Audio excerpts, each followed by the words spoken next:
This is the Dreamers Podcast, where dreamers share their stories to inspire you. Now, join host Joe Pardo as he interviews a dreamer who's living their dreams.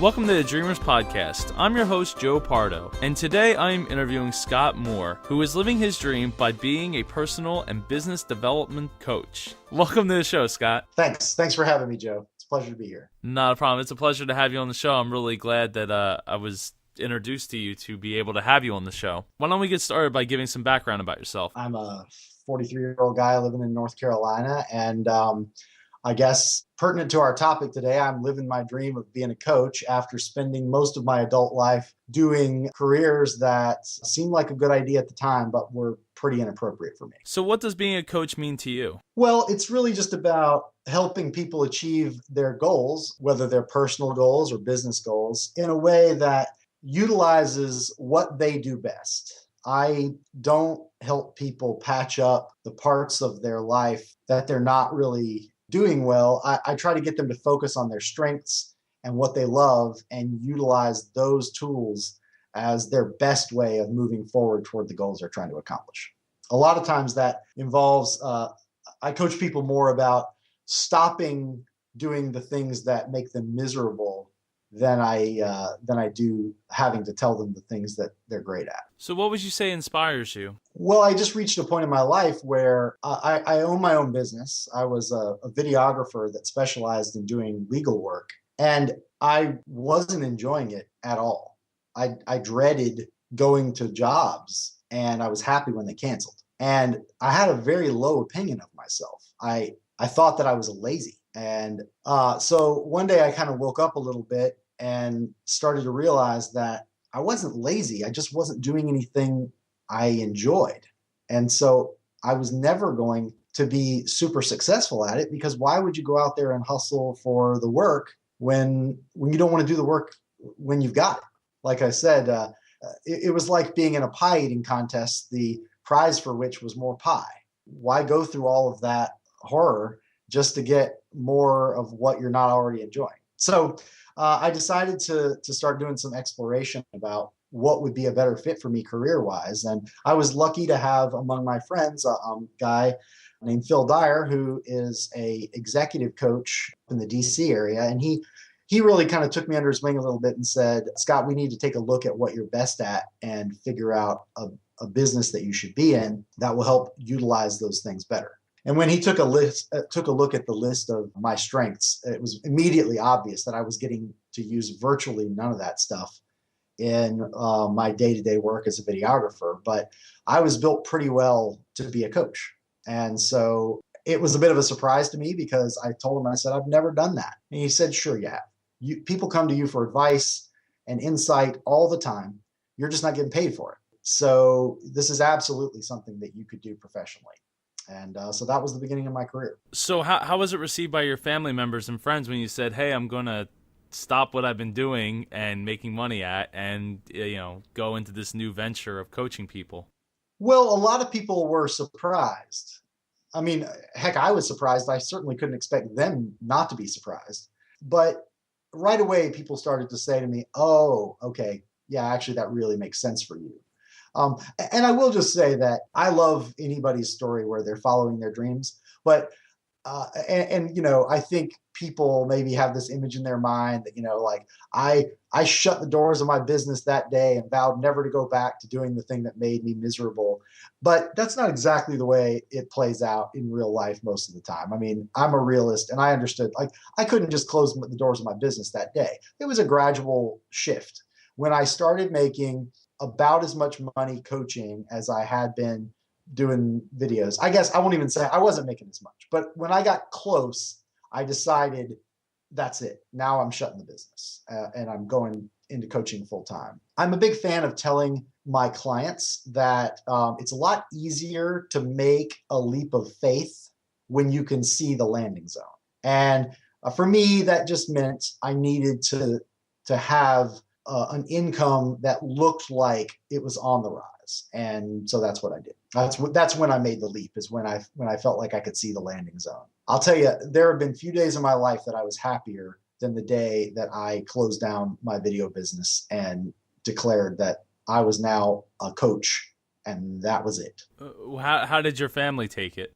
They were very supportive. My wife has been hugely supportive of me the whole time. There's no way I could have done this without her. She's a wonderful person, and we're very fortunate that she's had a stable income throughout this that could allow me to have some time when I wasn't making as much money. So that's been great. And my folks have always been really big supporters of me. I think I get a lot of my best attributes from them.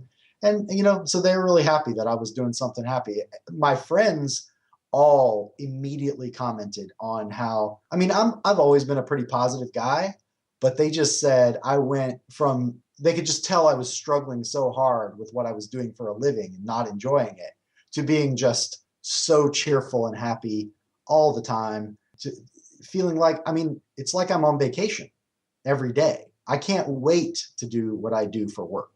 I come back from my vacations not dreading getting back to work, but like I miss my clients when I'm away. And so I'm really happy to get back at it. And that's just a great way to live. Yeah, I would agree. So why don't you go through the steps that you took to get started? Well, like I said, there was a moment in time where I knew I didn't want to do what I was doing, and I still didn't know what I wanted to be when I grew up. I was 40 years old, and that's not a good feeling to have. But part of my leap of faith was I went to a success workshop that my coach, Phil, was putting on. And we kind of went around the room and everybody was introducing themselves. And boy, I have never felt so intimidated in my life, because here I was sitting there saying, my name is Scott Moore, and all I know is I want to close my business and do something else. And I'm in a room with people that, one guy was this really high-ranking Marine who had gotten out of the military and was now matching military personnel up with jobs in the private sector and being hugely successful at that. Another woman there who I've become good friends with since runs an organization that supports women who are victims of sexual abuse. Another guy was running a clean energy company that had contracts that they were competing for in the tens of millions of dollars. I felt very small in that room. And as that workshop progressed, I still didn't feel like I was getting any closer to having an answer about myself, but I was really enjoying the process of trying to help these other people come up with ideas and overcome their challenges. And as we got down toward the end, my friend Phil told me, "So have you figured it out yet?" And I said, "No, but I'm having the time of my life here." And he said, "You know what the answer is. You need to be a coach. You're great at this. You're really good at just putting aside any of your personal stuff and going right in there to help the other people find the answers that will work for them." It was a bit of an eye-opener, but I flew home from California for that, terrified that I wasn't going to be able to capitalize on this opportunity. I knew I loved it, but I just wasn't sure I was going to be able to implement it. So I worked my butt off for about 6 or 8 weeks straight, all day, every day. Whenever I wasn't out doing videos for my existing company, I was working on launching my website and coaching with people for free as kind of my initial test clients and all that kind of stuff. And I guess one day, a couple of months in, I lifted my head up out of what I was doing and realized how hard I'd been working. And I had a huge smile on my face because I came to understand in that moment, I wasn't lazy. I just had never loved what I was doing for a career until then. Since then, there's been a lot of change and refining what I do, lots of taking further continuing education to get some certifications and continue to hone my skills, and being willing to kind of, roll with the punches and take things as they come and be willing to change my vision of how this was going to turn out. I'm happy to say that, I'm definitely in the middle of the most successful year I've ever had. My client load has pretty well doubled since last year, and I'm charging more for it. So I'm feeling great about the way things are going. I guess if I was to, wanted people to take away something, it's just, every day try to do something. Information is great, but in the grand scheme of things, it's almost useless. I mean, it's good to know what to do. It's great to actually do it. So taking a step, no matter how small, towards your goals today is going to add up over the long haul, and you're going to get where you want to go. I think that's great advice. So what roadblocks did you hit along the way, and how did you overcome them? I think one of my biggest roadblocks was just me, like having to get over the idea that I had never done this before, that I had never used a coach prior to that I wasn't sure people would be receptive of it, and to really just understand that what I do has value to people. I am helping them produce changes that are really significant to them, that can have lifelong impact with tremendous value, and really just needing to build that confidence up. That was one of the major obstacles. I think the other one was to get a better understanding of how to find the best people for me to be working with. That took me a long time. I had a lot of friends and family that wanted to support me early on, and I coached with some of them, and it was a great experience.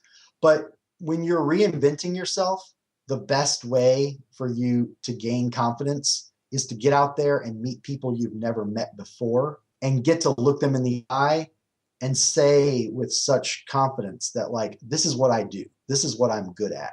And if you want to work with me, I will provide real value to you.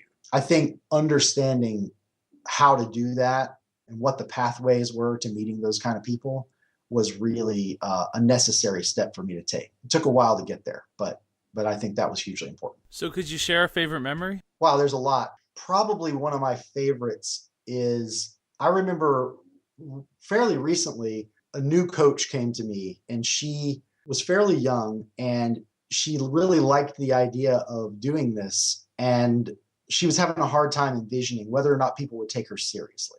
And we talked for a while, and I could tell she had a lot of good advice to give, but I also thought it was really important for her to be connecting with the right people. And I said, I think you're going to have a tough time trying to coach somebody who's 40 or 50 years old when you're in your mid-20s. But I think that the kind of information and experiences that you had could be a really tremendous value to people who are, say, college age. They don't have all the answers, and hopefully they've matured enough to understand that they don't have all the answers. So we talked a lot about how she could connect with those people, what her existing circles were, and how she could provide value to that group. And she called me a few weeks later, and she's like, I've gotten a couple clients from there, and it feels so great to be coaching them. I really appreciate you taking the time to talk me through some of that. I had a huge grin on my face because I have been shown tremendous generosity by other coaches and individuals who have given me advice and helped me in terms of building my business. And it felt just fantastic to pay that back. So is there any parts of your dream that haven't quite worked out yet? Well, I really want to be doing more public speaking in the long term. It's something I enjoy, and I think that it's a great way to connect with larger groups of people and really just to provide them with some information that might be helpful, part of my story, which could be helpful to them. I hate seeing anybody going through the kind of struggle and misery that I was going through when I was engaged in doing this, the former jobs I've had, where I just felt like I wasn't getting anywhere and the whole thing was so frustrating. And so, I want to be doing more of that, but I feel like I'm putting some steps into place to help me get there. Another thing that hasn't worked out the way I thought it would, but I'm fine with, is that when I first got started, I was doing lots and lots of couples coaching.